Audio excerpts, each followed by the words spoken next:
الرحيم الحمد لله رب العالمين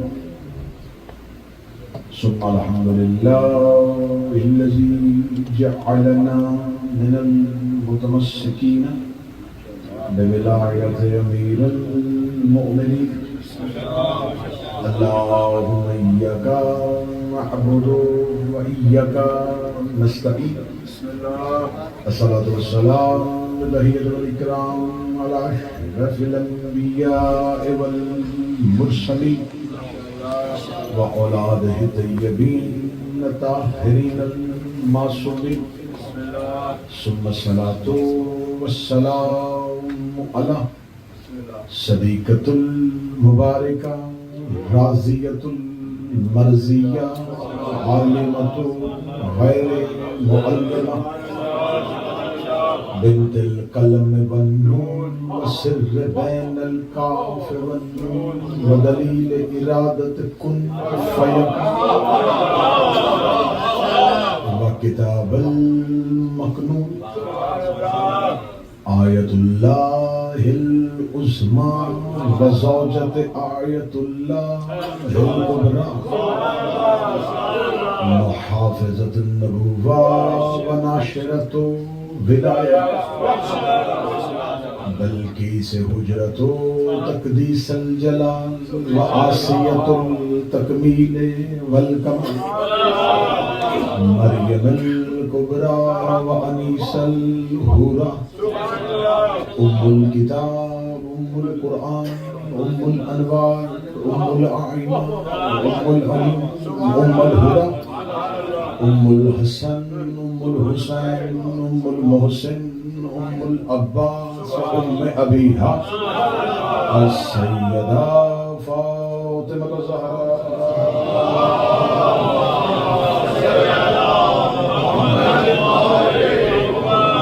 ولعن اللہ علی اعدائہم اجمعین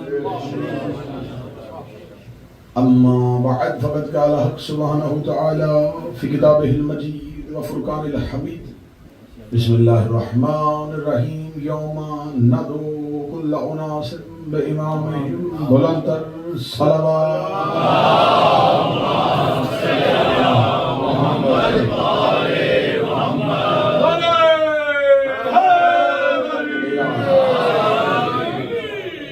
حمد و تعریف ہے اس ذات لم یزل کے لیے جو رات کی تاریکی میں صحرا میں چلتی ہوئی چیونٹی کی آواز کو بھی سن لیتا ہے۔ لاکھ تعریفیں ہیں اس پروردگار کے لیے، شکر ہے اس بارگاہ ربوبیت کے حضور جس نے ہماری زبانوں اور ہماری سماعتوں کو اس قابل بنایا کہ ہم ان کا ذکر کر سکیں جن کا تذکرہ وہ عرش پہ ملائکہ کی محفل میں کرتا ہے۔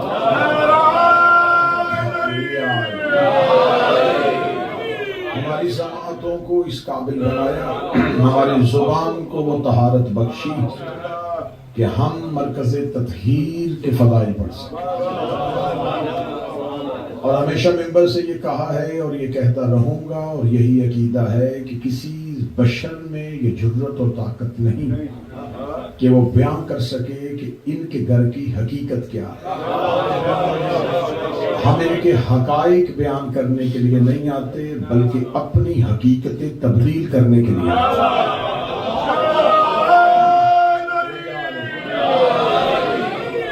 خواہش ہماری یہ ہے، ہماری منشا یہ ہے کہ ہم ان کے تذکرے سے نسبت پا کر اس قابل ہو سکیں کہ اس ذکر سے نسبت پا سکیں۔ میں نے آپ کے سامنے شہر آفاق آیہ کریمہ پڑھی۔ شیعہ مسلک نہیں، شیعہ فرقہ نہیں، شیعہ مذہب ہے۔ جیسے کہا جاتا ہے کہ اسلام کے جتنے فرقے ہیں ان میں سے ایک فرقہ فقہ جعفریہ نہیں، فرقے ہم سے ٹوٹ کے بنے ہیں، ہم فرقے کی صورت میں نہیں ہیں۔ جسے اسلام کہتے ہیں اسی کو شیعت کہتے ہیں۔ شیعت ہی کا دوسرا نام اسلام ہے۔ اور اسلام ہی کا ایک نام شیعہ۔ ہمارے مذہب کا جو بنیادی اصول ہے وہ عقیدہ امامت ہے، اور ہم ڈنڈے کی چوٹ پہ یہ اعلان کرتے ہیں کہ ہمارا عقیدہ امامت کسی سے ڈھکا اور چھپا ہوا نہیں، بلکہ قرآن میں چھپا ہوا ہے۔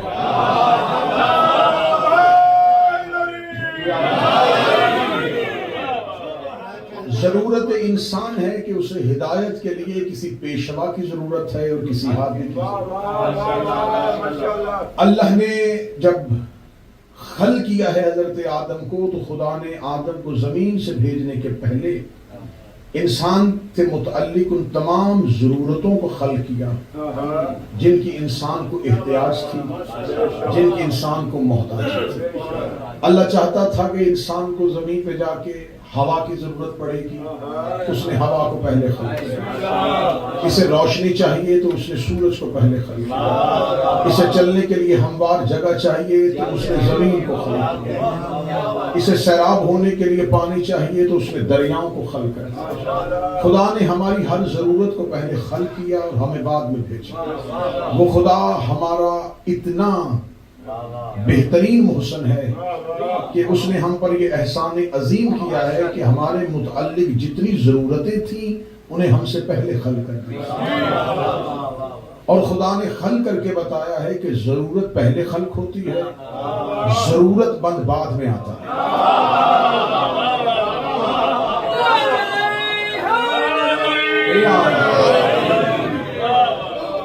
اور یقین کیجئے یہ خوش آمد نہیں، یہ اہلیان مانچسٹر کا علمی ذوق ہے اور آپ کے شعور کی پختگی ہے کہ یہاں الفاظ کی قدر ہوتی ہے، یہاں جملوں کو سمجھا جاتا ہے، یہاں بات زور دے کے نہیں بلکہ زور والی بات بھی سمجھ لی جاتی ہے۔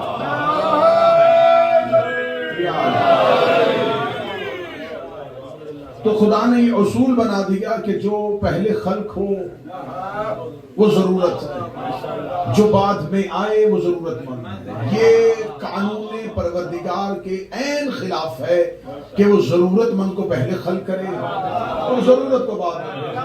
یہ اس کی عدل الہی کا تقاضا نہیں ہے، اس کے مسند کا یہ تقاضا ہی نہیں ہے کہ وہ ضرورت مند کو پہلے بنائے اور ضرورت کو بعد میں بنائے۔ اس نے ضرورت کو پہلے بنایا، ضرورت مند کو بعد میں بنایا۔ اس کا مطلب جو پہلے ہو وہ ضرورت ہوتا ہے، جو بعد میں ہو وہ ضرورت مند ہوتا ہے۔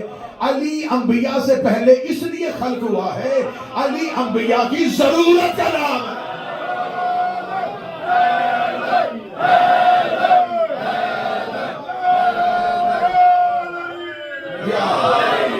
علی ضرورت انبیاء ہے۔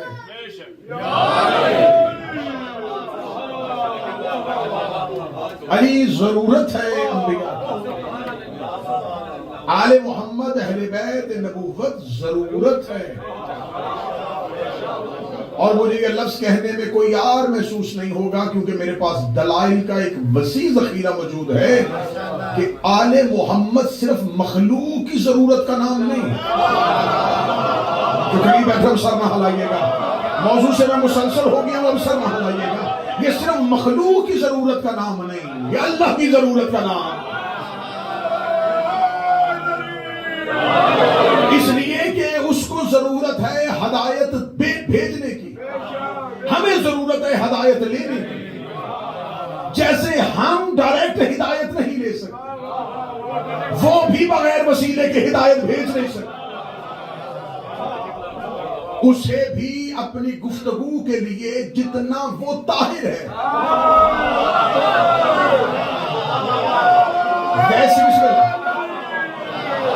ویسی طاہر زبان سے، جیسا وہ قدیم ہے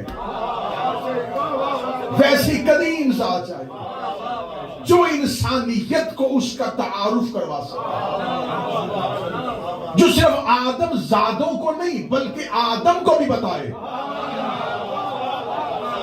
اس لیے خدا نے ملائکہ کی محفل میں بیٹھ کے کہا تھا ہم نے آدم کو تعلیم دی تھی کچھ اسماء کی۔ اس کا مطلب ہے کہ آدم کو بھی ضرورت تھی۔ تمہید میں ساتھ دیجئے گا، موضوع کھولے۔ آدم کو بھی ضرورت تھی کہ وہ اللہ کی بارگاہ میں ربوبیت میں معتبر ہونے کے لیے اس کے اسماء کا تعارف لے سکے. تو اس کا مطلب ہے کہ اللہ کو بھی ضرورت ہے، خالق کو بھی ضرورت ہے کہ ہدایت کو زمین تک پہنچانے کے لیے اس کے پاس کچھ ایسے مظاہر ہونے چاہیے، کچھ ایسے مظہر تام ہونے چاہیے جن سے وہ اپنے نور کو زمانے میں ظاہر کر سکے. اب ہمارے ہاں مذہب جعفریہ میں امامت آتی نبوت کے بعد ہے، ہوتی نبوت سے پہلے ہے.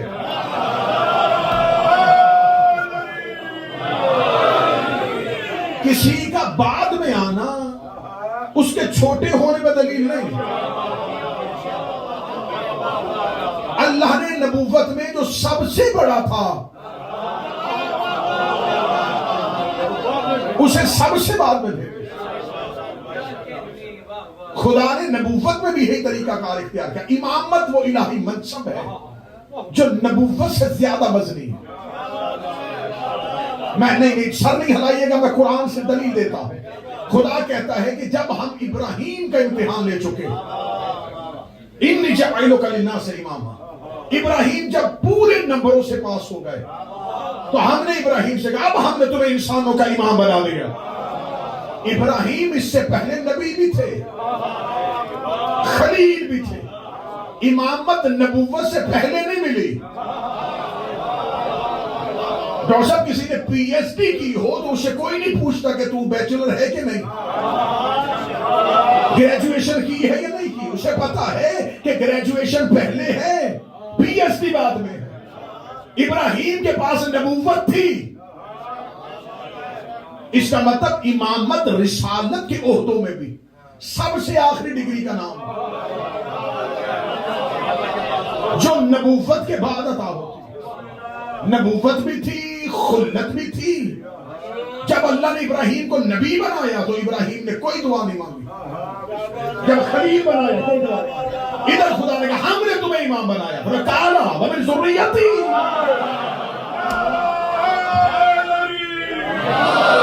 کیا یہ عہدہ میری نسل میں بھی جائے گا؟ ابراہیم نے نبوت کے لیے نسل میں دعا نہ کی، امامت کے لیے دعا کی. اس لیے خدا نے امامت کو نبوت کے درجوں میں سے افضلیت پہ رکھا. ہر نبی میں امامت کا وصف نہیں ہوتا. اب میں جملہ اتنا حساس کہنے لگا ہوں کہ مجھے اس کی شرح کرنی چاہیے تھی 5-7 منٹ، لیکن مجھے یقین کریں، آپ کے ذہان کو اتنا یقین ہے کہ جس عقیدے کی منزل پہ میں کھڑا ہوں وہی آپ میرے ہمراہ کار ہیں. مجھے یہاں پہ کسی گہرائی میں جانے کی ضرورت نہیں. ہر نبی میں وصف امامت نہیں ہوتا، ہر امام میں وصف نبوت ہوتا ہے.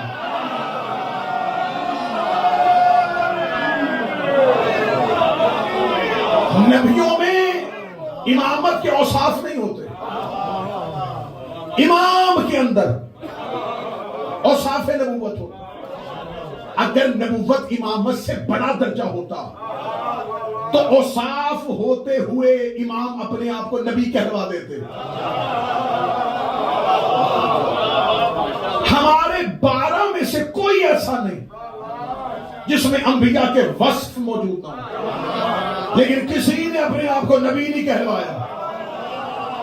نبی کہتے ہیں خبر دینے والے کو، امام کہتے ہیں اللہ کے ارادے کو.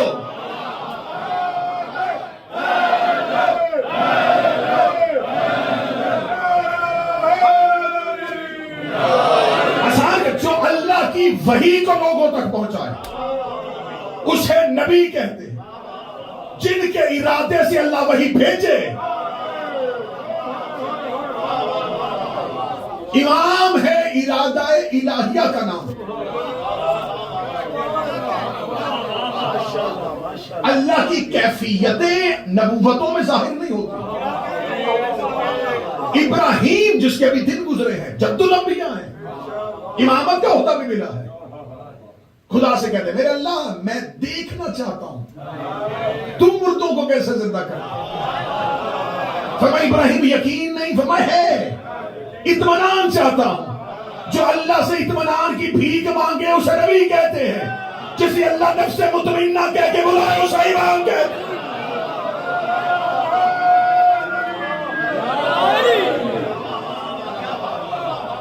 ابھی لوگوں نے سنت ابراہیمی کی یاد تازہ کی. نبی حضرت ابراہیم بھی ہے، نبی اسماعیل بھی ہے.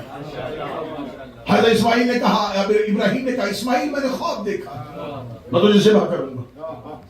فرمایا بابا جو امر الہی ہے اسے پورا کیجیے، قرآن پڑھ رہا ہوں. ابراہیم کیا تو اس امر الہی پہ میرے ساتھ ہے اسماعیل؟ فرمایا بابا امر الہی پورا کیجیے، مجھے صبر کرنے والوں میں پائیں گے. یہ ہے حضرت اسماعیل کا جملہ جو اسماعیل کے لیے فخر ہے کہ میں نے اپنے بابا کو کہا تیرے پاس امر الہی ہے، تو پورا کر، مجھے صبر کرنے والوں میں پائے گا. اسماعیل صبر کر کے فخر کر رہا ہے کہ میں نے کہا تھا کہ میں صبر کروں گا. رسول نے کہا یا علی آج میرے بستر میں موت ہے، تھوڑا چلے جا، مجھے شکر کرنے والوں میں پائے.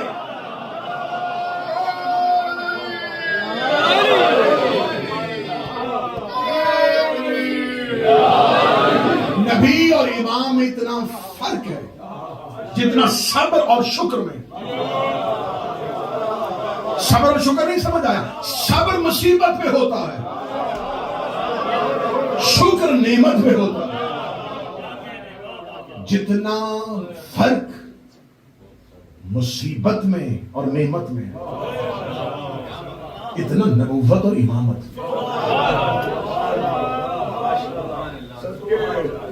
امام وہ ہوتا ہے جو زمین پر اللہ کا ارادہ،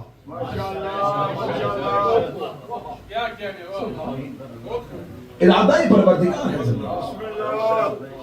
زمین پر اللہ کے ارادوں کے پریکٹیکل کو امام کہتے ہیں.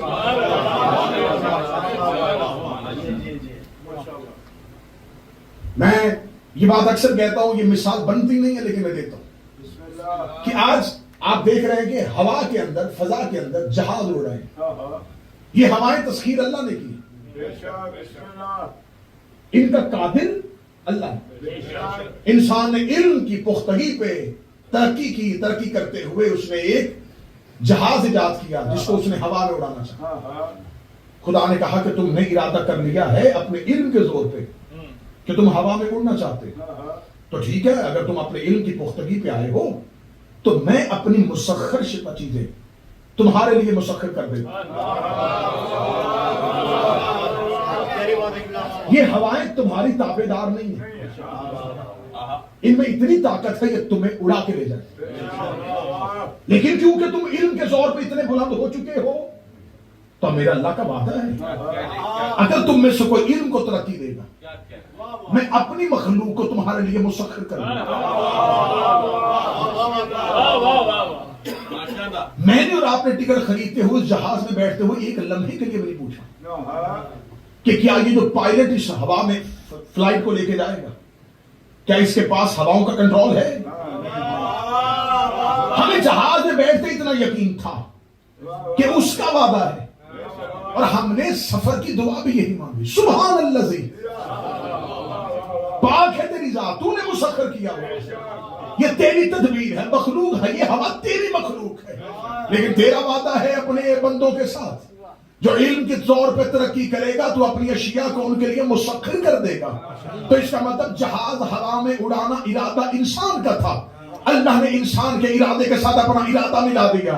آج کسی مولوی کو اعتراض نہیں ہوا، اس کا مطلب اللہ بشر کے ارادے میں اپنا ارادہ ملا دے تو بندوں کو اعتراض نہیں ہوتا اور اللہ اپنے ہی ارادے کو اپنا ارادہ کہتے.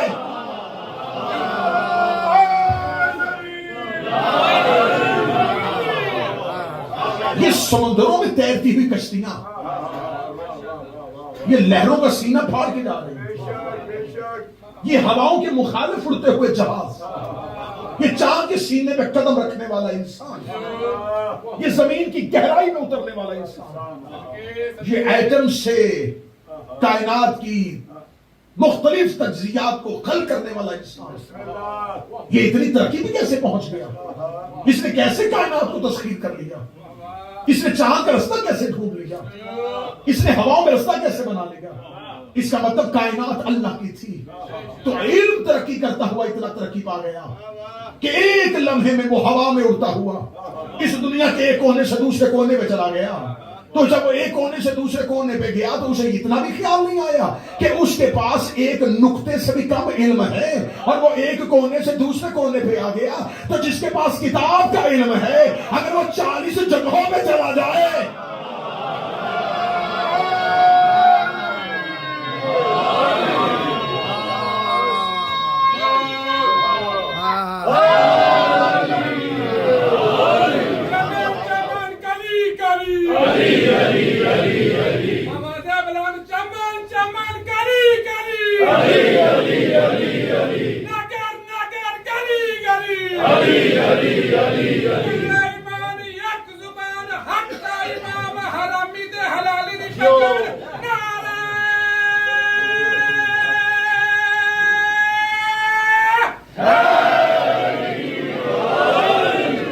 موضوع پسند ہے سرکار. لیکن وہ اللہ یہ جانتا تھا کہ میں انسان کو علم کے زور پر ترقی دوں گا. تو فطرت انسان ہے یہ بغاوت پہ اتر آتا ہے. یہ جس سے عزت لیتا ہے اسی کے مقابلے پہ آ جاتا ہے. اس نے فرعون کو حکومت دے کے تجربہ کر لیا تھا. اس نے نمرود کو بادشاہی دے کے اپنے مقابلے پہ آتے ہوئے دیکھ لیا تھا. اس نے شداد کو جنت کی ڈرائنگ بتا کے جنت بناتے ہوئے دیکھ لیا تھا. اسے دیکھ لیا تھا کہ انسان کی فطرت میں اتنی بغاوت ہے یہ تخلیق کار کے مقابلے پہ آ جاتا ہے. یہ اپنے ہی محسن کے سامنے کھڑا ہو جاتا ہے. اس کا علم بھی میں نے تمہیں عطا کیا لیکن تم کیا سمجھتے ہو تم علم پہ اتنی بلندی پہ چلے جاؤ گے کہ کل کو تم کہو گے ہم بھی تو وہی کر سکتے ہیں جو امام کرتا ہے. تو میں تم میں اور امام میں اتنا فرق رکھوں گا. تم اتنی ترقی کرنے کے بعد آخر کی چھلانگ یہ لگاؤ گے کہ تم چاند کے سینے پہ جاؤ گے. چاند تو ٹکڑے نہیں کرو گے. ہائے ہائے ہائے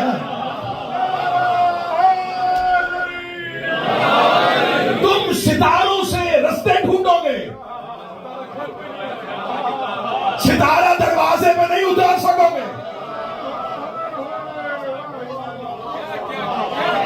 ڈاکٹر صاحب تشریف فرما ہے تو ان کے وجود کو نعمت سمجھتے جملہ کہو. تم نبض پکڑ کے چھپے ہوئے جسم کی بیماری کو تو بتا سکو گے لیکن جبین پکڑ کے بیٹے نہیں دے سکو گے.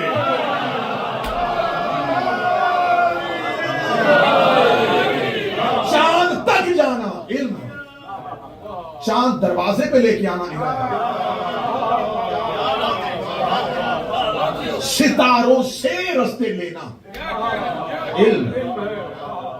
ستارہ دروازے پہ لے آنا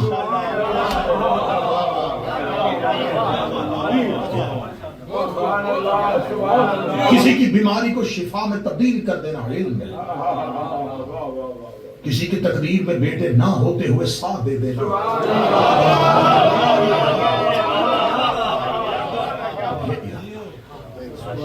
ہم امام کو اپنا ارادہ دیں گے اور جب تمہارے ذہن میں یہ آ جائے گا کہ ہمارے ارادے کو زمین پہ امام اور حجت کہتے ہیں تو پھر جب تم انشاءاللہ کہو گے تو تمہیں سمجھ آ جائے گا کہ تم کس سے مدد مانگ رہے ہو.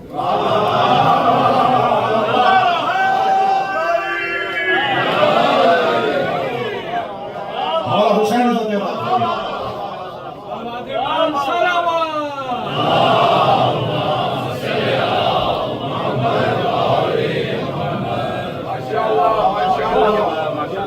یہ ہے خدا کے ہاں تعارف امام. اس لیے کہ امام ضرورت مخلوق کا نام نہیں ضرورت خالق کا نام. وہ چاہتا ہے کہ انسان ہدایت یافتہ ہو جائے تو اس کے لیے اسے ضرورت ہے کہ کوئی انسانیت تک اس کا پیغام لے کے جائے. وہ چاہتا ہے کہ لوگوں کو پتہ چل جائے کہ میں اس فعل پہ راضی ہوں لیکن میرا چہرہ نہیں ہے.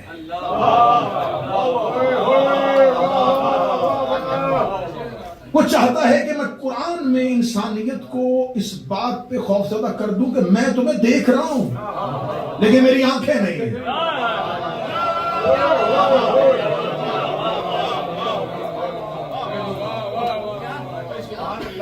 تو مجھے انسانیت کو کوئی ایک شکل تو دینی پڑے گی اور اگر میں شکل میں آ جاؤں تو میں اللہ نہیں میں بدن اور وجود پالوں تو پھر میں پروردگار. تو پھر مجھے زمین پر اپنی نمائندگی کے لیے کچھ ایسا چاہیے جیسے میرے پاس ارادہ ہے لیکن بدن نہیں ہے. اس جملے کو پوری تقریر بھول جانا, اس جملے کو معیار سمجھ کے تقریر کرنا. جیسے میرے پاس ارادہ ہے بدن نہیں ہے, مجھے کوئی ایسا چاہیے جس کے پاس بدن ہو اپنا ارادہ نہ ہو. ہائے ہائے ہائے,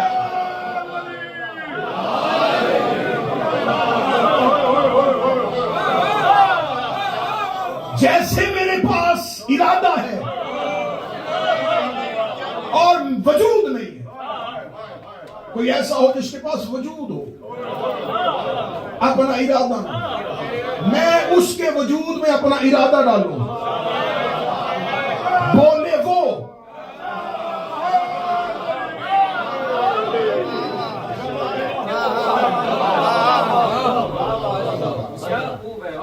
بولے اور میں بول رہا ہوں. راضی ہونا ناراض ہونا یہ کیفیتیں ہیں, یہ سچویشنز ہیں, اور اللہ کسی بھی ایک سچویشن میں نہیں ہوتا. میں ابھی فضائل پڑھوں گا, آپ کے چہرے مسکرا رہے ہیں, تھوڑی دیر بعد میں مسائل پڑھوں گا, آپ رو رہے ہیں. جب آپ رو رہے ہوں گے اب آپ مسکرا نہیں رہے, کیونکہ آپ ایک حالت سے دوسری حالت میں, جو حالتیں تبدیل کرے وہ اللہ نہیں ہوتا.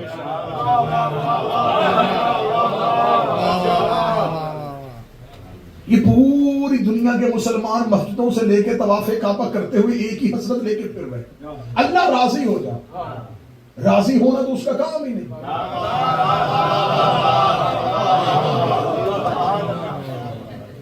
اگر وہ راضی ہوتا ہے تو اس کا مطلب اس لمحے وہ ناراض نہیں.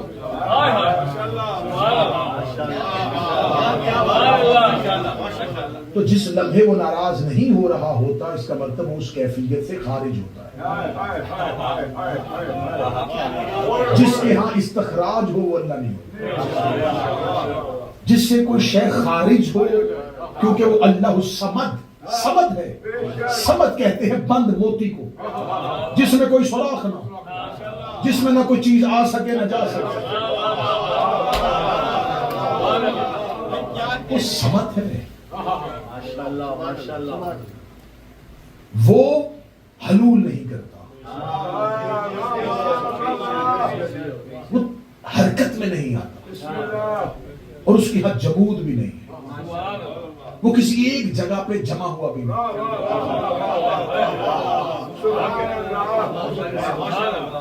وہ کہتا ہے میں تمہارے یہاں ہوں,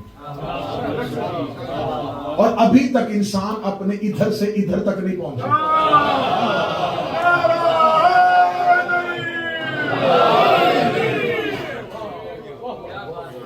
یہ معیار ہے کہ مانچسٹر میں یہ گفتگو ہو.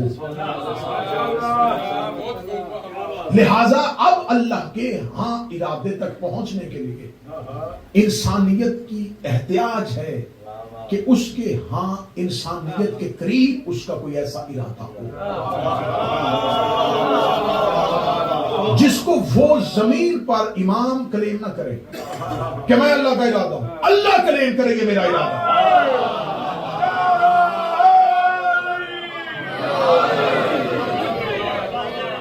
وہ نہ کہے یہ جو میں کر رہا ہوں یہ اللہ کر رہا ہے, اللہ کہے جو یہ کر رہا ہے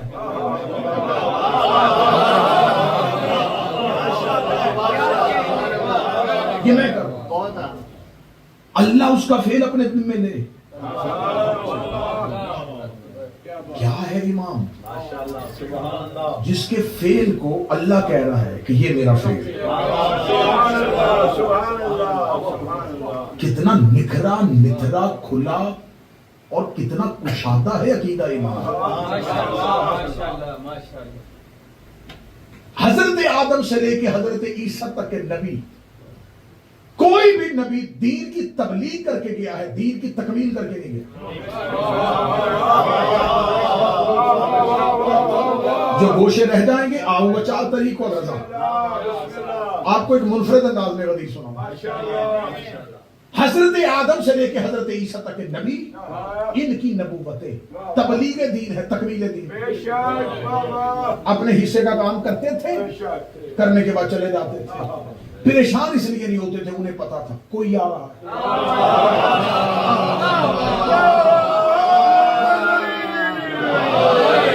ان کا اطمینان سے لانا اس بات کی دلیل ہے کہ انہیں خبر تھی کہ سلسلہ رکے گا نہیں، سلسلہ چلے گا۔ ابھی خزانہ قدرت میں بہت سے موتی موجود ہیں۔ ایک نبی آتا تھا، اپنے حصے کی تبلیغ کرتا تھا، اللہ سے کہتا میرے اللہ وعدہ پورا ہو گیا، واپس پلٹتا ہوں، لیکن جاتے ہوئے امت کو بتا دیتا تھا میری جتنی توہین تکذیب کرنی تھی کر لی، اب آئندہ احتیاط کرنا، میرے بعد ایک آئے گا۔ یہ ہے مذہب شیعیت کا سب سے بڑا حسن کہ ہمارے ہاں بتا کے جانا پڑتا ہے کہ میرے بعد کون آ رہا ہے۔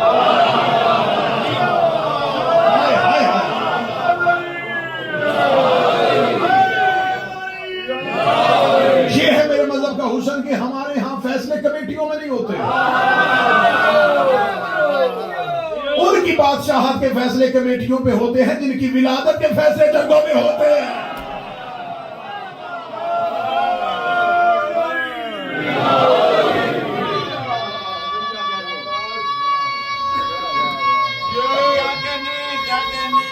بسم اللہ۔ اور اس جملے کو جملے خطابت نہ سمجھیے گا، میری مناظرانہ تیزی نہ سمجھیے گا۔ مولا علی کے بھائی ہیں جناب یقین، آنکھوں کی بینائی کم ہے، شام میں عصا کے سہارے پہ آئے، یزید کا باپ تخت میں بیٹھا ہوا ہے، کہنے لگا ہاشمیوں کو اللہ آنکھوں کا نور کیوں نہیں دیتا؟ فرمایا اس لیے کہ تمہارے جیسے سیاہ چہرے نظر نہ آئے۔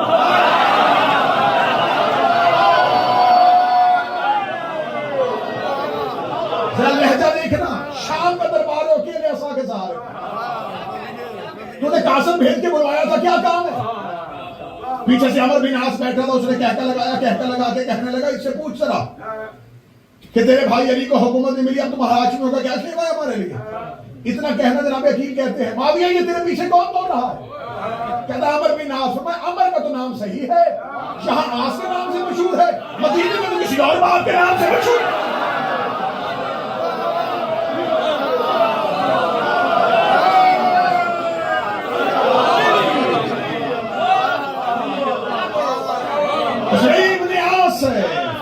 شام والے آس کے نام سے جانتے ہیں، مدینے میں تو کسی اور نام سے۔ یہ کس کا لہجہ ہے؟ عقیم کا۔ رک جانا یہیں پر مانچسٹر میں جملہ تحفہ کروں، یہ باپ بولا تھا، تھوڑے عرصے بعد اسی کا بیٹا مسلم کوفے میں آیا، سپاہی نے کہا ہمارے حاکم کو سلام کر، مسلم نے زخمی چہرے کا سلام حلال زادوں کو کیا جاتا ہے۔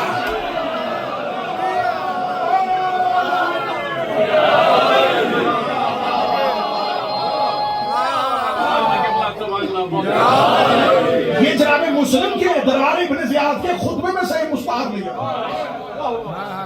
سلام کر ہمارے حاکم کو، کچھ غلطی اب جو بیٹھا ہے، سلام کر ہمارے حاکم کو، ہمیں سلام حلال زادوں کو کیا جاتا، زخمی ہے عقیل کا بیٹا، سلام حلال زادوں کو کیا جاتا ہے۔ اس جملے کی گہرائی میں نہ مجھے جانے دینا، 6 سال ہو گئے ہیں مجھے وطن چھوڑے ہوئے، اور اس ملک کے آگے میں سمندر ہی سمندر ہے، آگے آبادی تو ہے کوئی نہیں، اس سے آگے مجھے کہیں نہ جانے دینا، کربلا ٹھکانا ہے اور وہیں پہ رہنا چاہتا ہوں۔ جناب مسلم نے کوفہ میں ابن زیاد کے دربار میں کہا سلام حلال زادوں کو کیا جاتا ہے، اے مسلم تیری قبر کو آ کے چومو، تو نے ہمیں بتا دیا کہ زہرا نے سلام کا جواب کیوں نہیں دیا۔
بتھرا ہے ہمارے ہاں عقیدہ آدم سے لے کے عیسیٰ تک نبی بتاتے رہے کہ کوئی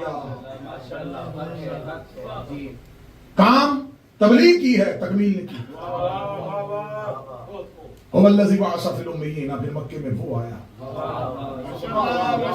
جس کا اعلان کرتے کرتے پیغمبر چلے گئے. اس نے فاران کی چوٹیوں پہ آ کے کوہ ابو قبیس پہ کھڑے ہو کے کہا قولوا لا الہ الا اللہ، کہو اللہ ایک ہے. جب وہ یہ اعلان کر رہا تھا تو اس کی نظروں کے سامنے آدم کی ترک سکونت بھی تھی اور موسیٰ کی جلاوطنی بھی. اس کے سامنے عیسیٰ کی سولی بھی تھی اور ابراہیم کا امتحان بھی تھا. تمام انبیاء کی محنتوں کو، مشقتوں کو، صعوبتوں کو وہ نبی سمجھتا تھا. اسے 40 سال مکی زندگی اور 23 سال مدنی زندگی میں اللہ کی وحدانیت سے لے کے ہمسایوں کے حقوق تک زمانے کو اس ساری تہذیب سے روشناس کروا دیا. صرف اللہ کا ایڈریس نہیں بتایا، یہ بھی بتایا اس کا گھر کہاں ہے، اسے جھکنا کیسے ہے، اس سے بولنا کیسے ہے، اس سے گفتگو کیسے کرنی ہے، ماں باپ کا احترام کیسے کرنا ہے، چھوٹوں سے شفقت کیسے کرنی ہے، بڑوں کا احترام کیسے کرنا ہے، ہمسایوں کے حقوق کیسے دینے ہیں، چلنا ہے تو کیسے، پہننا ہے تو کیسے، بولنا ہے تو کیسے، گفتگو کیسے کرنی، کھانا کیسے کھانا. انسانیت کو صرف آداب نے سکھایا، شریعت سکھائی، مینر سکھائی، بتایا، تہذیب کے زیور سے آراستہ کر دیا. آراستہ کرتا کرتا نبی 63 سال کی زندگی میں پہنچا. فرمایا میرے اللہ میں تیرا آخری نبی ہوں، اس کے بعد نبی کوئی نہیں آنا، اب تو بتا دے کہ دین مکمل ہو گیا. فرمایا ابھی بھی نہیں،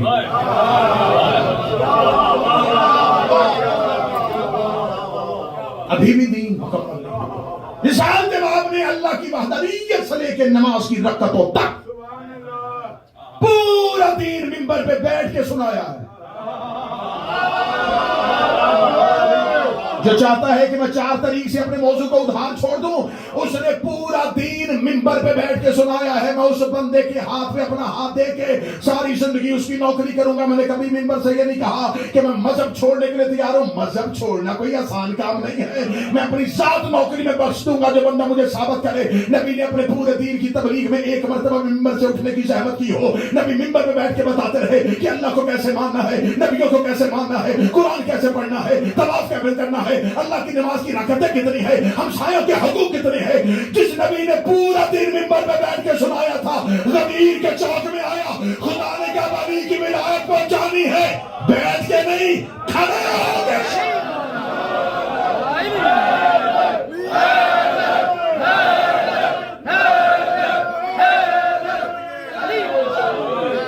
اور کس نے کس کو کھڑا کیا؟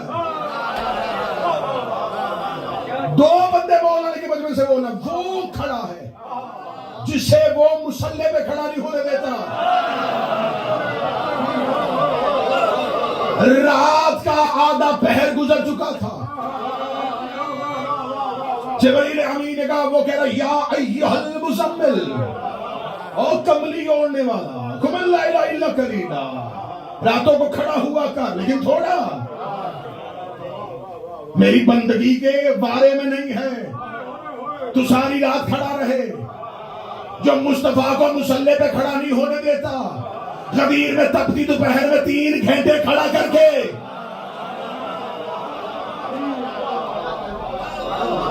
کہا کہ علی کے فضائل سنا.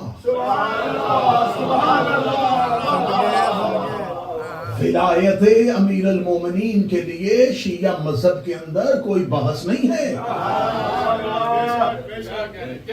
واجب، مستحب اور جب مباح، مکروہ، مندوب، یہ سب لفظ شریعت کی ہیں. علی جزو شریعت نہیں، محافظ شریعت.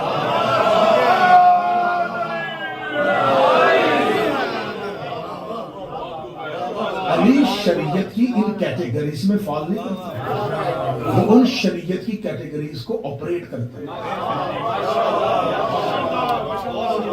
حلال، حرام، مباح، مستحب یہ ترتیب دیتے ہیں، یہ ان میں ہے نہیں. مستحب اور اس عمل کو کہتے ہیں جس کے کرنے میں اللہ ثواب دے اور نہ کرنے میں اللہ کچھ نہ کرے. اگر علی کی ولایت مستحب ہوتی تو غدیر میں حارث پہ عذاب نہ آتا.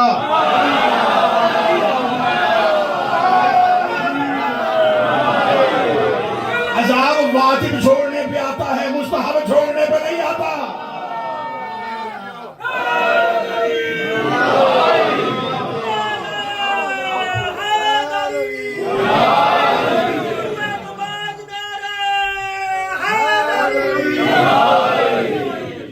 علی کی ولایت کو پہنچایا، اور یہ اعلان ولایت صرف من کنت مولا پہ موقوف نہیں. شیعت کے پاس غدیر صرف ایک جملے والی پہنچی، صرف غدیر کو ماننے کا نام یہ ہے کہ ہم نے علی ولی اللہ پڑھ لیا ہے تو ہم نے غدیر کو مان لیا ہے. اس الہی نظام کو تسلیم کرنا جس کے متصرف بالامور کا نام علی ہے، اس پورے سسٹم کے اپنے آپ کو تابع کرنا، اپنے آپ کو اس نظام کی بیعت میں دے دینا. غدیر سکڑتی 11 ہجری سے لے کے آج تک اس مرحلے میں پہنچ گئی ہے کہ نماز میں تیسری گواہی کو علی ولی اللہ کہتے ہیں، اور اسی پہ آگے جھگڑے، اسی پہ بحث ہے، اسی پہ ادارے تقسیم، اسی پہ لوگ تقسیم، اسی پہ ایک دوسرے کا دستوں گریبان. ولایت کی حقیقت کو سمجھو کہ ولایت اس پورے الہی نظام کو کہتے ہیں.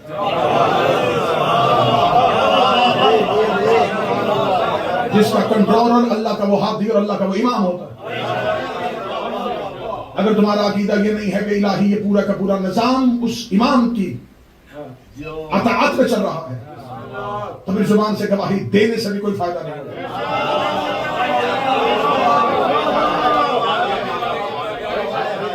فضائل علی وہ قرآن ہے، اس کی ایک بھی آیت پہ شک کیا جائے سارا قرآن چلا جاتا ہے.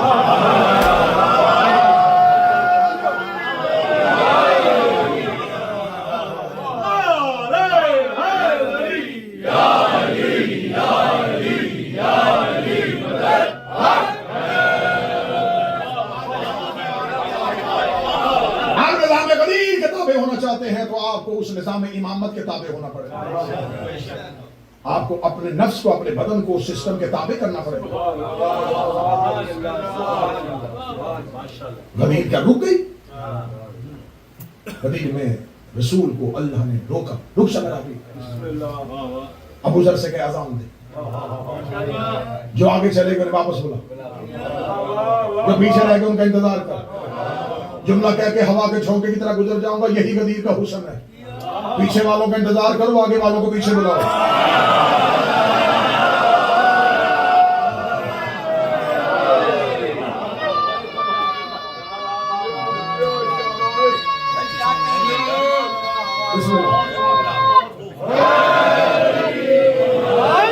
ولایت اتنا نازک مرحلہ ہے کہ یہاں پر رکنا بڑا مشکل ہوتا ہے.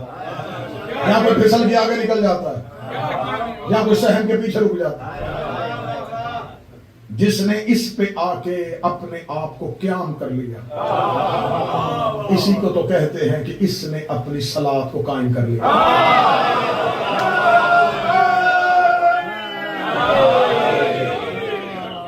نہ آگے نکلو، اور اگر کوئی نکل گیا ہے اسے بلاؤ.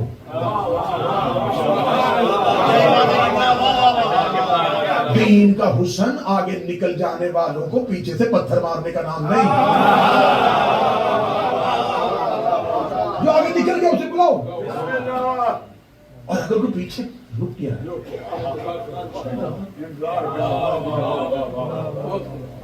امام حسین نے بھی چراغ عاشور کی شب کے آخر میں بجھایا تھا.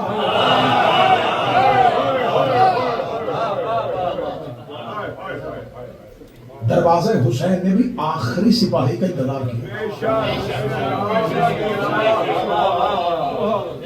امام بارگاہوں کے دروازے کھلے رکھا کرو، شاید کوئی بھٹکتا ہوا حور آ جائے.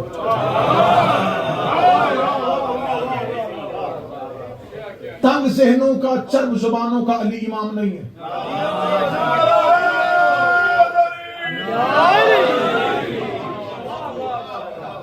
اجارہ داریاں کرنی ہو تو ڈیرے بنایا کرو، حسین کے گھر نہیں.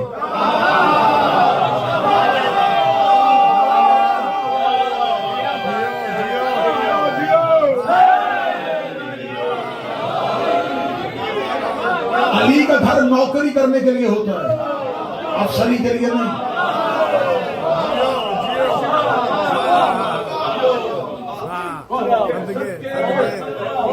ذہن کھلا رکھو، قلب وسیع رکھو.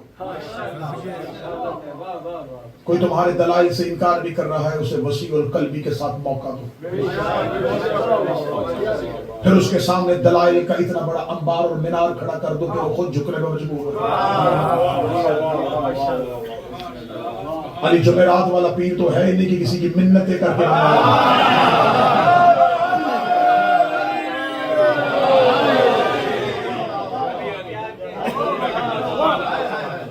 علی حقیقت کا ہے. علی چمکتا ہوا سورج ہے. علی آفتاب ہدایت. ہو سکتا ہے کہ کسی کی بینائی ابھی اس قابل نہیں،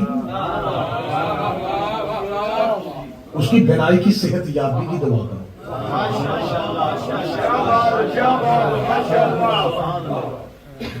کسی کی بینائی کو نور دینے کے سے پہلے اسے اندھا کہہ دینا یہ علی کے گھر کا شیوا نہیں.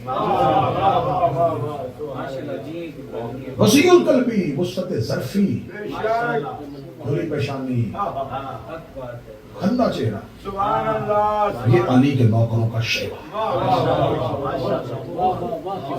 پیغام پہنچ گیا جو ادھورا رہ گیا انشاءاللہ. لطف آتا ہے مجھے آپ کی گفتگو کا. آپ کے ذوق سماعت کو اتنا ہی پختہ رکھے. آپ کے سامنے یہ حاضریاں، یہ نوکریاں ہوتی ہیں. کسی بھی ایک سال کا وعدہ ہے میرا عامر بھائی اور جانی بھائی کے ساتھ، ایک اشرا محرم کسی بھی سال ہوا تو انشاءاللہ آپ کے سامنے.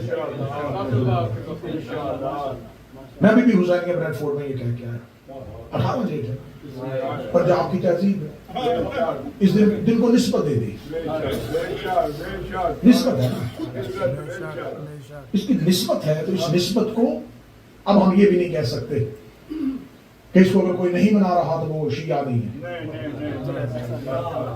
نسبت تناسب جو منا رہے ہیں اچھی بات کہ انہیں غم حسین میں رونے کا ایک دن ملے، لیکن منانے والا بھی اسے عاشور کے برابر نہ لائے.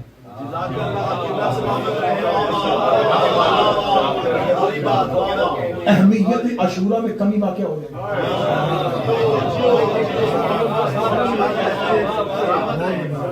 پورے سال کے روزے رمضان کے روزوں جیسے نہیں، ہر رات لیلۃ القدر نہیں ہوتی. عاشورہ ایک ہے، وہ ایک ہی ہے. اس میں اگر تم نہ بھی مناؤ تو وہ کائنات میں منایا جائے. تمہاری وجہ سے عزاداری نہیں، تم عزاداری کی وجہ سے. عزاداری کی اصلاح نہ کرو، عزاداری سے اپنی اصلاح کرو.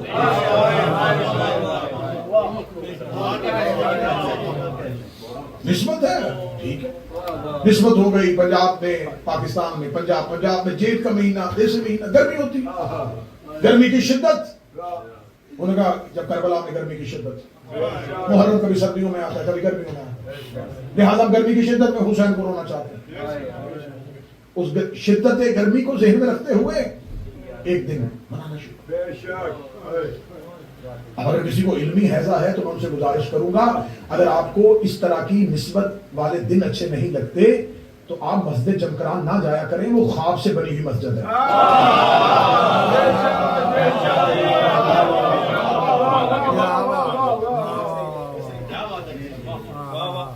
کسی امام نے تو نہیں بنائی نا، لیکن میں اس مسجد کا میں جب بھی جاتا ہوں میں وہاں کیوں ہمیں کسی نے بتا دیا کہ ہم نے یہاں امام کو دیکھا، ہم وہی جھک گئے.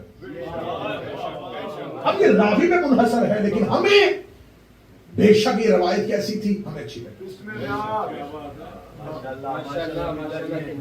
جیسے جیسے جیسے جیسے زمانہ ترقی پا رہا ہے عزاداری کی تہذیب کو بدلنے کی کوشش نہ کریں، اس کی شیپ تبدیل نہ کریں. اگر تم اس کی شیپ تبدیل کرنے کی کوشش کرو گے تو تم عزاداری کے مخلص نہیں ہو.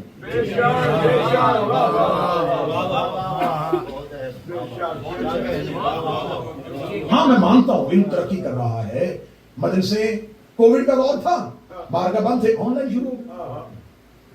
اگر یہ آج سے 50 سال پہلے ہوتا تو ایسا موقع نہیں بنتا۔ کیسی کیسی سہولیات آپ کو میسر ہو گئی۔ پہلے آپ کو حوالہ پوچھنے کے لیے مولوی کے پاس آنا پڑتا،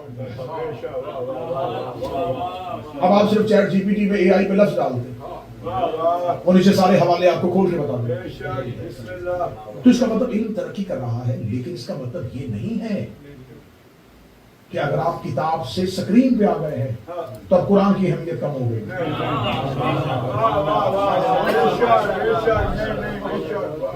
میں نے بھی حسینیہ بریڈ فورڈ میں بھی یہ لفظ کہا ہے اور یہ جملہ کہا ہے کہ جس دور میں ہماری مائیں گھر میں اگربتی جلا کے شیرنی سامنے رکھ کے لکڑہارے کا معجزہ پڑھتی تھی، حاجتیں تب بھی پوری ہو جاتی تھی۔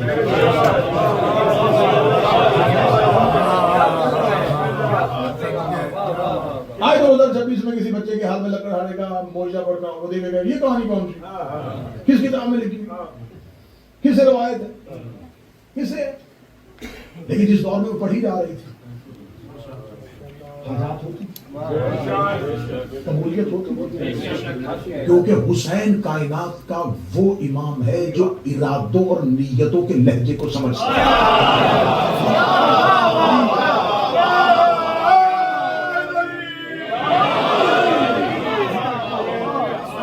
اس کے لیے میرے پاس بہت سے واقعات تھے اور میرے بے چین ہو رہا ہوں کہ میں ان واقعات کو ایک ایک کر کے پڑھوں۔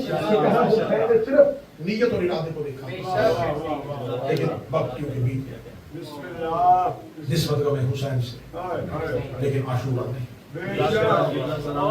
اہمیت عاشورہ کرنا، عاشورہ ہر دن عاشور نہیں ہے، ہر زمین کربلا نہیں۔ یہ کسی امام کا فرمان نہیں ہے کل وزر کربلا کل یوم،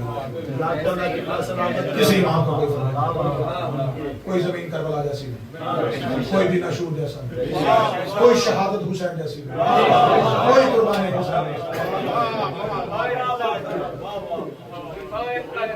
ہر شہادت قابل عزت حسین جیسی، ہر دن قابل احترام۔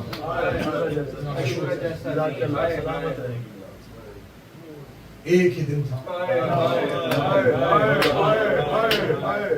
جو صدیوں پہ محیط ہو گیا،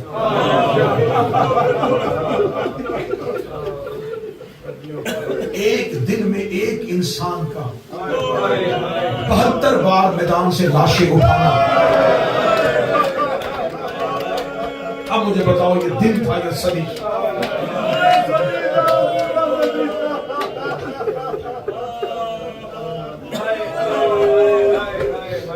صبح سے لے کے شام تک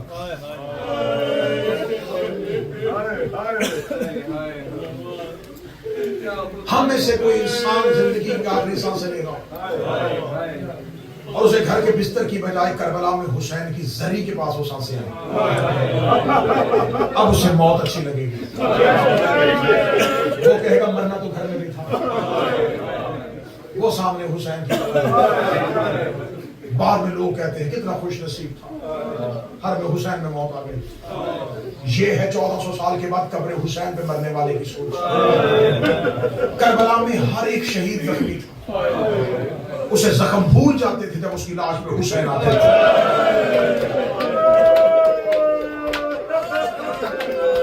میں نے مقتل کو بہت پڑھا ہے، میں نے مصائب علی کی بیٹیوں سے خیرات میں مانگا، میں نجف جاتا ہوں علی سے فضائل مانگنے کے، میں کربلا حسین کے دروازے میں بیٹھتا ہوں، مولا وہ لفظ ادا کرنا میں زمانے کو تیری غربت بتا۔ ہر شہید کو موت اچھی لگتی تھی جب اس کی سرحانے حسین آتے، اب اسے نہیں پتا جب وہ حسین کو دیکھتا کہ نیزے کتنے، تیر کتنے، اسے بدن کے زخم بھول جاتے، وہ صرف حسین سے ارشد بھائی ایک سوال کرتے، مولا آپ راضی ہیں؟ مولا آپ راضی ہیں؟ حسین اس کے چہرے پہ ہاتھ پھیر کے کہتے میں راضی، میرا اللہ راضی، میرا بابا راضی، میرا نانا راضی، میری ماں راضی۔ حسین اسے اپنی رضا کی خبر دیتے، اس کی آنکھیں بند ہو جاتی، ہر شہید حسین کے آنے کا انتظار کرتا رہا کہ حسین آئے تو میں پوچھوں کہ تو راضی ہے. کربلا میں اتنا غریب ہو گیا تھا زہرا کا بیٹا جب گھوڑے کی زین سے گرا. اب حسین کو خبر تھی میری لاش میں کوئی آئے گا نہیں. حسین نے آنکھوں کو کھول کے منہ آسمان کی طرف کیا. آواز ہے میرے اللہ تو راضی ہے.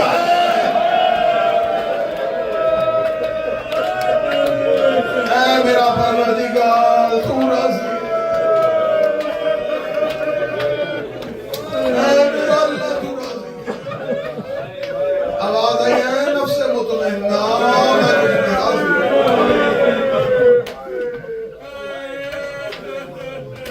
محرم صرف پورے سال میں ایک بار شہادت پڑھتا امام حسین. آج عزاداروں نے مجھے 2 جگہوں پہ پڑھوا دی. آپ تشریف میں نے حیدریہ پڑھی. میں خود عزادار ہوں. بار بار حسین کے زخم نہیں پڑے جاتا. میں پڑھ چکا ہے کہ بریڈ فورڈ میں حسینیہ میں ایک زخم پڑا. اب میری اپنی ہمت جواب دیکھی. میں صرف اتنا پڑھ دوں گا کہ کتنا وہ زخمی ہوگا کہ مارنے والوں کو پتا تھا کہ اب چھڑانے والا کوئی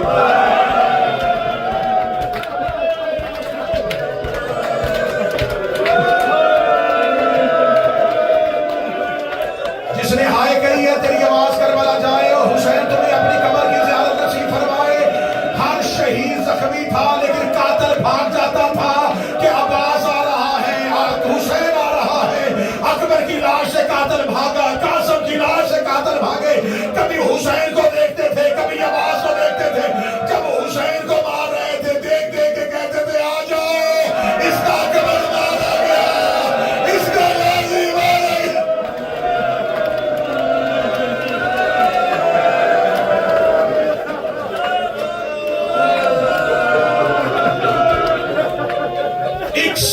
ہجری 10 محرم تک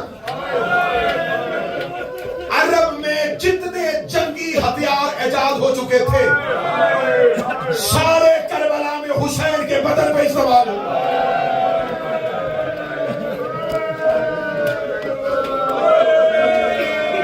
دنیا میں کسی مقتول کو علی کو ضرب لگی ہے, تلوار لگی, تیر نہیں.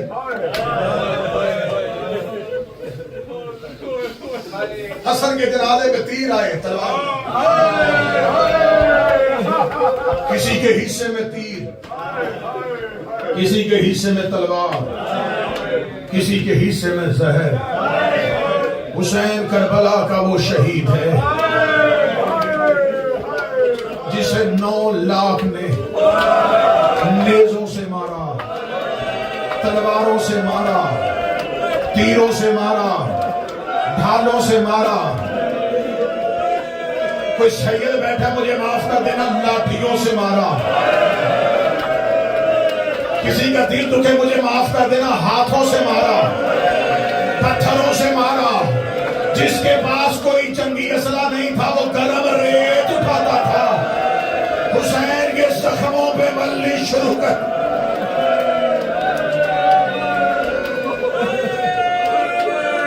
غریب زہرا پہ ہر ہتھیار استعمال کیا. سید الساجدین مدینے میں شہادت حسین پڑھا. سامنے بیٹھا مجمع سن رہا تھا. آپ ایک لمحے کے لیے سوچیں کہ اس مجلس میں معیار کیا ہوگا جہاں موقع کا گواہ حسین کا سگا بیٹا اپنے بابے کی شہادت پڑھ رہا تھا. سامنے سے ایک شخص روتا ہوا اٹھا اور اٹھ کے کہنے لگا اے مولا علی ابن الحسین, ہمیں بتائیں آپ کے بابا حسین کے بدن پر کتنے زخم تھے. اتنا کہنا تھا مولا سجاد نے روتے روتے اپنی انگلی سے انگوٹھی اتاری اور اسے دکھائی. اسے کہا مولا میرے زخم پوچھے ہیں. سجاد رو کے کہتے میرے بابا کے جسم پہ اس انگوٹھی جتنی جگہ بھی خالی نہیں تھی. تیروں میں تیر تھے, نیزوں میں نیزے تھے.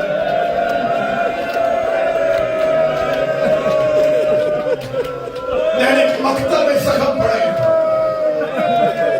مقتل کہتی ہے کہ حسین کے سینے پہ ایک اتنا بڑا زخم تھا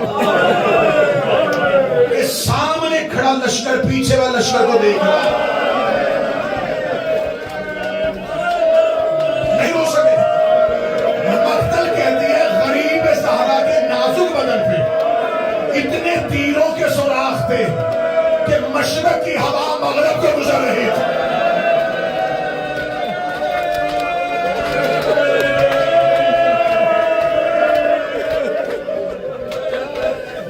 بس سادات و غیر سادات. نہ میں نے ودا پڑھا، نہ میں نے حسین کا حملہ پڑھا، نہ میں نے زہرا کے غریب کا گرنا پڑھا. بس میں آخر سے ایک جملہ پڑھ دیتا ہوں. غریب زہرا گھوڑے کی زین سے گر گیا تھا. اگر کبھی حسین کے زخم پڑھنے ہوں ایک مرتبہ زیارت ناحیہ ضرور پڑھنا. یہ نوحے ہیں میرے بار میں ایمان کے.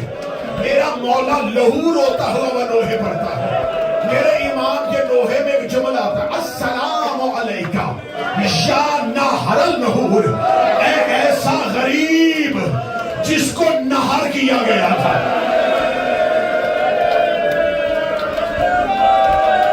میں جملہ کھولوں گا تو کسی کا جگر پھٹ جائے گا. نہر ہر جانور کو نہیں کیا جاتا.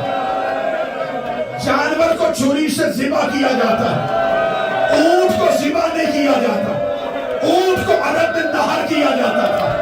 ایک نوک والا نیزہ اس کی گردن پہ مارا جاتا تھا تاکہ اس کے حلق کا لہو نکل جائے. میرا بابا کہتا جب میرا بابا غریب کربلا کی ریت میں تھا شیور حسین کے سینے پہ بیٹھا اس نے ایک نیزہ حسین کے گلے میں ایسے زمین میں مارا جیسے اکبر کے سینے